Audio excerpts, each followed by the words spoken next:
शत्रुघ्न सिन्हा साहब, आपको कोई आखिरी मुलाकात लता जी से, क्योंकि वो काफ़ी एक्टिव रही और लोगों से कांटेक्ट में रहती थी। मुझे याद है कि हम सोशल मीडिया के ज़रिए ही हमने देखा कि मशहूर अदाकार धर्मेंद्र से भी उनकी बात हुई और उसके बारे में वो मेंशन करती थी। क्रिकेट उन्हें बहुत पसंद और सचिन तेंदुलकर के बारे में वो हमेशा बात करती थी, बल्कि उनकी किताब उन पे लिखी है किताब यतीन्द्र मिश्र ने सुरगाथा के नाम से, उसमें भी ये बस बात का जिक्र है जब उन्होंने कहा कि क्रिकेट का उन्हें बेइंतहा शौक रहा और क्रिकेट मैच वो देखती थी और सचिन को बहुत ज़्यादा मानती थी, पूरे परिवार को बहुत ज़्यादा मानती थी।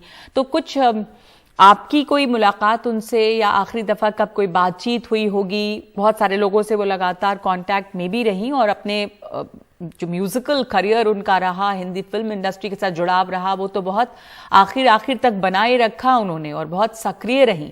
तो आपको कोई ऐसी याद है उनसे बातचीत की, कोई मुलाकात की या कोई वाकया जो आप हमें हमारे साथ आज बांटना चाहें? नगमा, आपने ठीक कहा। वो सोशल मीडिया के जरिए सारी बातों की खबर रखती थी और बहुतों से बहुत बातचीत करती थी, मुलाकात करने की कोशिश करती थी या मुलाकात करती थी। हमसे भी कई बार बातचीत हुई। मेरी पत्नी श्रीमती पूनम सिन्हा को उन्होंने कई बार फोन किया। अभी अस्पताल में थी तो हम लोग का कांटेक्ट बना हुआ था। उनसे या उनके परिवार के लोगों से लगातार बातचीत हो रही थी। अभी हम लोग सोनाक्षी सिन्हा मेरी बेटी को बहुत मानती थी और बहुत ही ज्यादा उसकी फिल्में देख के फोन करती थी।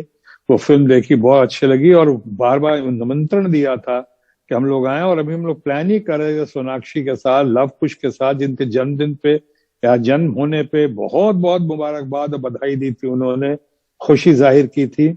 अभी हम लोग सोच ही रहे थे कि उनके यहाँ जाएंगे, कि अस्पताल से आ जाएंगे तो उनसे मिलने जाएंगे, लेकिन बहरहाल ऊपर वाले को किस्मत, अब क्या कहा जाए, अब हमारे बीच नहीं है। लेकिन हाँ, एक दो चीजें और कहना चाहूंगा मुलाकात के ऊपर कि सबकी खबर रखती थी। जब मैं मिनिस्टर नहीं था और अटल बिहारी वाजपेयी जी जो बहुत मानते थे, बहुत ही मानते थे लता जी को, कौन नहीं मानता था और कौन नहीं मानेगा, लेकिन अटल जी तो रुक जाते थे उनसे बात करने के लिए। और एक बार मेरे साथ लता जी, मेरा सौभाग्य था उसी राज्यसभा में मैं भी था जिसमें लता जी थी, और मुझे हाथ पकड़ के उन्हें रोका और अटल जी का इंतजार किया। तो अटल जी चलकर आए इनके पास। वो अटल जी आए चलकर और अटल जी को सीधा उन्होंने कहा, बहुत प्यार से उलाहना दिया।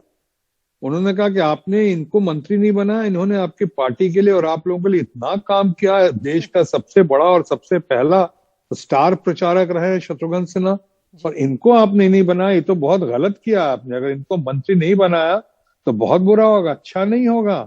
अटल जी इतने प्यार से उलाहना दिया कि अटल जी एकदम हतप्रभ हो गए और उन्होंने कहा, नहीं नहीं दीदी, नहीं दीदी बोलते थे। देखिए वो पूरे देश की दीदी थी, वो दीदी बोलते थे। उन्होंने कहा, दीदी ऐसा नहीं है, हम लोग वही बहुत कुछ होना बाकी है और बहुत कुछ होगा। यानी इतना उनके अंदर पोलाइटनेस और फॉर्मली पोलाइट, जिस पोलाइटनेस के साथ वो फॉर्म होकर बात करती थी वो गजब था। जैसे उन्होंने बोला उन्होंने कि ऐसा नहीं किया तो गलत होगा, और अटल जी भी एकदम हतप्रभ हो गए। तो एक तो उनका ये था अंदाज, जबरदस्त अंदाज था, और दूसरा उनके बात करने का जब अंदाज, खासियत जो थी वो थी कि सो बहुत मिठास, मृदु भाषी थी। और एक चीज और कम लोगों को पता है, शायद नगमा आपको भी नहीं पता होगा, सेंस ऑफ ह्यूमर के मामले में, जोक सुनाने के मामले में, इनके लता जी के गंभीर व्यक्तित्व के अंदर एक बच्चा था, एक बचपन था। जिस तरीके से वो खिलखिला के हंसती थी और जिस तरह से पेश करती थी, और अच्छे लोग सेंस ऑफ ह्यूमर उनके अंदर ऐसा नहीं होगा, चाहे जोक सुनाने की वो कला नहीं होगी जो महान कलाकार लता मंगेशकर में थी। और हम लोग से जब बातचीत होती थी तो हंसी मजाक बहुत होता था। हाँ, धर्म जी को बहुत मानती थी, धर्मेंद्र को बहुत मानती थी, उनकी बहुत कदर करती थी। राज कपूर साहब को तो खैर, राज कपूर साहब खुद ही बहुत दीवाने थे, पुराने मित्र भी थे ये दोनों। लेकिन साथ ही साथ क्रिकेट के मामले में ये प्राइवेट पर्सनालिटी जिनको लोग कहते हैं लता मंगेशकर को, इन्होंने प्राइवेट पर्सनालिटी होने के बावजूद जिस तरह से इन्होंने क्रिकेट के लोगों को और क्रिकेट खिलाड़ियों को, या महान खिलाड़ियों को जिस तरह न्योता दिया था और जिस तरह न्योता देती थी, बुलाती थी, पार्टी जिसे कहते हैं, पार्टी भी किया उनके लिए, उनकी हौसला अफजाई करती थी। उन्होंने अच्छा किया तो बहुत ये तारीफ करती थी, और अगर अच्छा किसी वजह से कुछ लोगों ने नहीं किया तो उनकी भी हौसला अफजाई करती थी कि नहीं कोई बात नहीं, है ना, सब कोई है आपके साथ, पूरा देश आपके साथ, पूरा मुल्क आपके साथ है। मैं पाकिस्तान का जिक्र करके बात अपनी खत्म करूंगा यहाँ पे।